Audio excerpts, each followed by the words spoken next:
শুভ সকাল আমার বন্ধুরা, কেমন আছো সবাই? আশা করি সবাই খুব ভালো আছো। আর এখন কয়টা বাজে জানো? এখন বাজে 4:30। আর আমি উঠেছি কখন জানো? আমি উঠেছি তখন বাজে 3টে।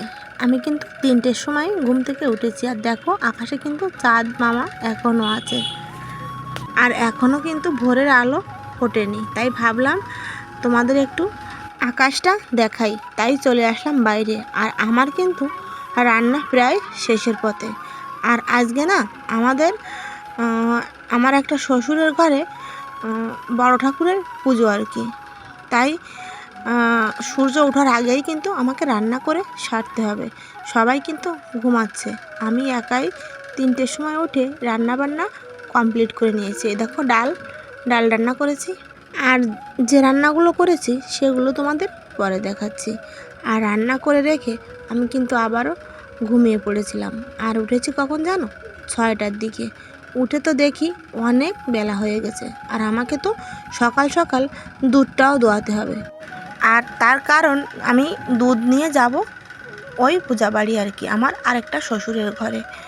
আর আমাদের তো আমরা কিন্তু নতুন বাড়িতে থাকি, মানে আমাদের এই জায়গাটা আমাদের বালি ভরাট করে এই 5 বছর হলো আমরা এখানে এসেছি। আমাদের কিন্তু পুরানো বাড়িতে আমাদের বাড়ি ঘর সব কিছু সেখানে এখনও পড়ে আছে। সেই বাড়িতেই আর কি যাব। আর তোমরা আমার সঙ্গে থাকলে, আমার ভিডিও দেখলে অবশ্যই আস্তে আস্তে সব কিছু জানতে পারবে। আর আমি এখন ভয় জবাব দিচ্ছি বন্ধুরা, রাস্তা দিয়ে কিন্তু প্রচুর পরিমাণে গাড়ি যাচ্ছে, তোমরা একটু ম্যানেজ করে নিও। আর আমি এখন গ্যাসের চুলো মুছে নিয়ে তারপর তাড়াতাড়ি করে স্নান করে দুধটা দুইয়ে নেব। আর দুধটা দুইয়ে কিন্তু আমি দুধ নিয়ে চলে এসেছি পূজা বাড়িতে। আর এসে দুধটা রেখে আমি প্রণামও করে নিলাম। আর এখানে একটু সময় থেকে তারপর আমি বাড়ি চলে যাব। বাড়ি গিয়ে তোমাদের দাদাভাইকে খেতে দেব, ও কাজে চলে যাবে। তারপর রোহানকে একটু বইও পড়াতে হবে। আর আজকে আমি যাব একটা জায়গায়, মানে আমার একটা দিদি আসার কথা আমাদের বাড়িতে, তাই দিদিকে আনতে যাব আর কি। আর তারপর বাড়ি গিয়ে তোমাদের দাদাভাইকে কিন্তু আমি খেতেও দিয়ে দিয়েছি। আর খেতে দিয়ে তারপর আমি তাড়াহুড়ো করে সব কাজগুলো কমপ্লিট করে নিচ্ছি। তাই চলে আসলাম বিছানা তুলে নিতে। বিছানাটা এখন আমি তুলে নেব। চলো তোমরা সঙ্গে থেকো, আশা করি ভিডিওটা তোমাদের একটু হলেও ভালো লাগবে। আর তোমাদের কাছে অনুরোধ রইল ভিডিওটি স্কিপ না করে শেষ পর্যন্ত দেখার। আর ভিডিওটা যদি ভালো লাগে প্লিজ একটা লাইক করে দিও। আর কমেন্ট করে তোমাদের মতামত জানাতে কিন্তু একদমই ভুলবে না। চলো তাহলে ভিডিওটা দেখতে থাকো আর আমার সঙ্গে থেকো।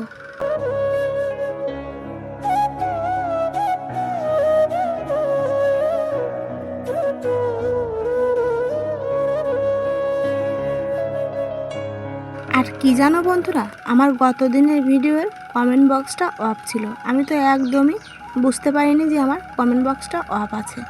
আমি শুধু ভাবছি আমার বন্ধুরা কেন আমাকে কমেন্ট করছে না। তোমাদের কমেন্ট পড়তে আমার না ভীষণ ভালো লাগে। তারপরে একটা দিদিভাই আমাকে কমেন্ট করে বলল যে বোন তোমার কমেন্ট বক্সটা অফ আছে। তারপর দেখলাম যে আমার কমেন্ট বক্সটা অফ। কী আর করি বলো। আর এখন আমি খাওয়া দাওয়া করে নেব, তাই ভাবলাম তোমাদের দেখিয়ে দিই কী কী রান্না করেছি। আর এই চিংড়ি মাছের ঝোলটা না আমার দিদির জন্যও কিন্তু রান্না করেছিলাম। আমরা কিন্তু সকালবেলা এই চিংড়ি মাছের ঝোলটা কেউই খাইনি, কারণ পূজা ছিল তাই। আর প্রথম দিন আমাদের বাড়িতে আসছে, শুধু ডাল কি করে খাওয়াই, তাই দিদির জন্যই কিন্তু রান্না করেছিলাম। আর একটু বেঁচে গিয়েছিল, সেটুকু রাত্রে বাচ্চারা সবাই খেয়ে নিয়েছে। আর দেখো চলে আসলাম একদম বিকেলবেলায় দিদিকে নিয়ে বাড়ি এসে। তো এখন তোমাদের একটু দেখিয়ে দিলাম দিদি আমার জন্য কি কী এনেছে আমড়া, লেবু, কাঁকরোল, কচু শাক, তারপর শসা, করলা, কচুর ফুল, আর চুই এনেছে, আমরা যেটাকে বলি চুই ঝাল আর কি। আরও কি এনেছে জানো? আরও এনেছে কেওড়া ফল, আর এনেছে হাঁসের মাংস। দিদির বাড়ি অনেকগুলো হাঁস ছিল, তাই আমার জন্য একটা কেটে তারপর নিয়ে এসেছে আর কি।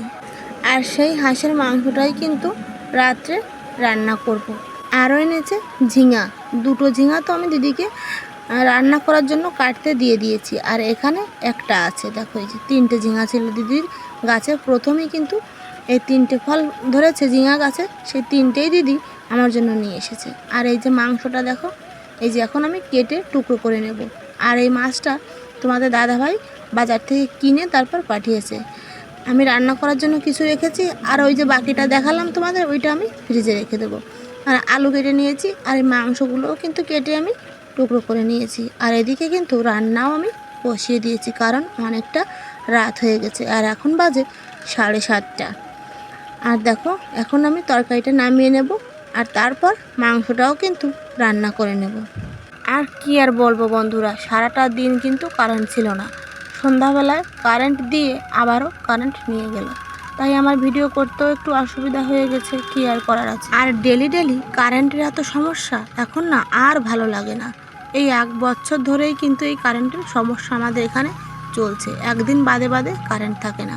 আর তারপর দেখো সন্ধ্যাবেলায় দিয়ে আবারও কারেন্টটা নিয়ে নিল। আর যখন বাচ্চারা বই পড়বে তখনই কারেন্টটা নিয়ে নিল। আমাদের তো সোলার আছে, কিন্তু যাদের সোলার নেই তাদের তো ভীষণই সমস্যা হয়ে যায়। আর আর একটা দিন পর থেকেই বাচ্চাদের পরীক্ষা, এর একটা ব্যবস্থা নিতেই হবে, নইলে এইভাবে চলতে থাকলে বাচ্চারা কি করে পড়াশুনো করবে বলো। আর দেখো তোমাদের সঙ্গে কথা বলতে বলতে মাংসটাও কিন্তু আমি বসিয়ে দিয়েছি। আলুগুলো আগে একটু ভেজে নিলাম, আর ভেজে আমি তুলে রাখলাম না, কারণ আলুগুলো না অনেক বড় বড় করেই কিন্তু আমি কেটেছি। আর হাঁসের মাংসতে আলু বড় করে দিলে আমার কাছে খুবই ভালো লাগে। মাংসর থেকে কিন্তু আলুটাই আমি বেশি পছন্দ করি, আর মাংসর আলু খেতে আমার খুবই ভালো লাগে। আলু আর একটু ঝোল হলেই আমার কিন্তু মাংস একদমই লাগে না, তাই আলুটা একটু বড় আর বেশি করেই কিন্তু আমি দিয়ে থাকি। তারপর দেখো মাংসটাও আমি রান্না করে নিচ্ছি। আর দেখো তোমাদের আমি ঠিকঠাক মতো দেখাতেও পারলাম না, শুধু কারেন্টটা না থাকার কারণে। আর বাটা মশলা দিয়েই কিন্তু রান্না করছি, আর বাটা মশলা দিয়ে কাঠের জালে মাংস রান্না কিন্তু ভীষণই টেস্টি হয়। আর আমি কিন্তু গ্যাসেও রান্না করি আর কাঠেও রান্না করি, এই জন্য পার্থক্যটা খুব ভালোভাবে বুঝতে পারি। গ্যাসের থেকেও কাঠের জালে রান্নায় স্বাদটা একটু বেশিই হয়। আর তাই মাংস রান্না করলে আমি সব সময় চেষ্টা করি কাঠের জালেই রান্না করা। গ্যাসে তো আমি খুব কমই রান্না করি। এতদিন তো আমার চুলোয় একটু সমস্যা ছিল, তাই আমি কষ্ট করে হলেও গ্যাসে রান্না করে নিয়েছি। আর এখন তো আমার চুলোর কোনো সমস্যা নেই, নতুন একটা চুলো পাতিয়ে নিয়েছি, তাই চুলোটাই কিন্তু রান্না করছি। আর আমার না দেখো চুলোটা একটু উঁচুতে বসানো হয়ে গেছে, আমার বসে রান্না করতে খুবই সমস্যা হয়ে যায়। আর দেখো মাংসটাও কিন্তু আমার হয়ে গেছে, এখন আমি নামিয়ে নেব। গরম মশলা গুঁড়ো দিয়ে তারপর মাংসটা আমি নামিয়েও রেখেছি। আর রাত্রেই বাসনগুলো সব ধুয়ে নিচ্ছি। রাত্রে এই বাসনগুলো সব ধুয়ে নিয়ে তারপর আমি স্নান করে নেব, আর তারপর সবাইকে খেতেও দিয়ে দেব। আর যা বলছিলাম তোমাদের, আর আমার চুলোটা কিন্তু একটু ছোট হয়ে গেছে আর কি। আমার কিন্তু এত ছোট চুলায় আমার একদমই পোষায় না, কারণ আমাদের তো গ্রামের বাড়ি, ধান লাগাতে হয়, তারপরে ঘেরে কাজ করাতে হয়, তখন কিন্তু অনেক লোককে মানে মানে কাজ করার জন্য আনতে হয় আর কি। কিন্তু তাদের তো রান্না করে খেতে দিতে হয়। 4 জন 3 জন 5 জন এরকম লোক কিন্তু আমাদের বাড়িতে কাজ করে। তখন যখন ধান লাগানো হয়, ধান কাটা হয়, সে সময় কিন্তু আমার এই বড় বড় কড়াইতে করেই রান্না করতে হয়। সেই সময় আমার একটু সমস্যা হয়ে যাবে, জানি না তখন কি করে রান্না করব। যাই হোক বন্ধুরা, দেখো তোমাদের সঙ্গে কথা বলতে বলতে সব বাসনগুলো কিন্তু আমি মেজে ধুয়ে কমপ্লিট করে নিয়েছি। আর এখন আমি এই যে কড়াই ধরি, তারপরে গ্যাসের চুলো মুছি। এই যে দুটো ন্যাকড়া, এই ন্যাকড়া দুটো আমি সার্ফেক্সেল দিয়ে ভালো করে পরিষ্কার করে নিলাম। আর তারপর আমি দেখো সব বাসনপত্র নিয়ে ঘরে চলে যাব। আর কি কি রান্না করেছি এখন আমি তোমাদের দেখিয়ে দেব। চলো তাহলে ঘরে যাই, আর এখনই তোমাদের কাছ থেকে বিদায় নিয়ে নিচ্ছি। দেখা হবে তোমাদের সঙ্গে নতুন একটা ভিডিও নিয়ে। ততক্ষণ তোমরা সুস্থ থেকো, ভালো থেকো। আর এই যে দেখো রান্না করেছি, দিদি বাড়ি থেকে এনেছিল দেশি পাতি হাঁসের মাংস, সেই হাঁসের মাংসটাই কিন্তু রান্না করেছি। আর করেছি তোমাদের দাদাভাই এনেছিল বাজার থেকে একটা মৃগেল মাছ দিয়ে ঝিঙা দিয়ে একটা তরকারি, আর তেঁতুলের পাতার একটা চচ্চড়ি। এই 3টে পদই রান্না করেছি। আর দিদি এনেছিল মিষ্টি, তোমাদের আমি দেখাতে একদমই ভুলে গেছি। তাহলে এখানেই বিদায় নিচ্ছি, টাটা।